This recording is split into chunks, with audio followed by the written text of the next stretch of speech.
मुकरब खानानं संभाजीराजांना पकडलं. संभाजीराजांना मुघली रियासतीची कपडे घातले, घोड्यावरती बसवलं. संगमेश्वर ते अकलूज पर्यंत न्यायचं ठरवलं.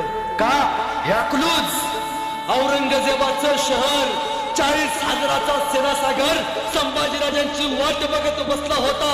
या अकलूज मध्ये संगमेश्वर पासून अकलूजला जायला बराच दिवस लागतो, बराच वेळ लागतो. या माणसानं चालत अंतर अवघ्या 1 ते 1.5 दिवसात पार केले. पुत्र माग लागल्यासारखा पळत होता. का त्या संभाजीला सोडवायचा प्रयत्न करतील. किल्ल्याच्या तटावरनं संभाजीला नेलं जात होतं, पण तटावरच्या धारकऱ्याला माहिती नव्हतं आपला राजा कैद झालाय.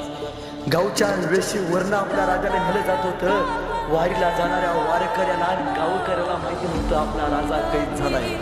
शिवाजीराजे आग्र्यामध्ये कैद मराठ्यांनी सोडवलं. शिवाजीराजे पन्हाळ्यावरती कैद जिजाऊंनी सोडवलं. पण ज्यावेळी संभाजीराजे कैद झाले, इतिहासात कुठं 10 गावं एकत्र आली संभाजीराजांना सोडवण्याचा प्रयत्न केला, कुठेही ऐकायला मिळत नाही. अखंड महाराष्ट्र संभाजीराजांना पकडून द्यायला फितूर झाला.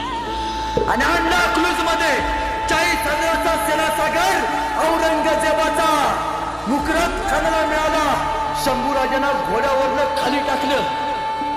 अंगात जनावराची कातडी नाचलेली बांधली, डोक्यावरती विदूषकाची टोपी घुंगराची बांधली, अंगात साखर झंड बांधले, गुंटाला बांधलं आणि वाजत गाजत निघाले धिंड. कोणीतरी यायचं. कसाय संभाजी?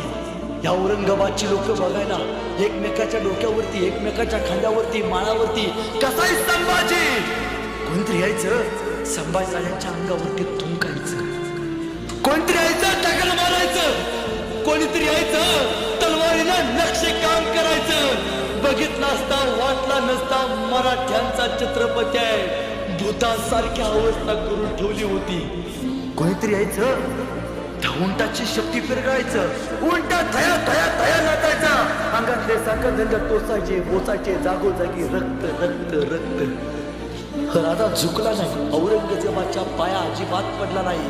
उभा राहिला फक्त आणि फक्त या पोरांचा स्वाभिमान जागा राहावा यासाठी. महाराजांना बहादूर गडावरती आणण्यात आले.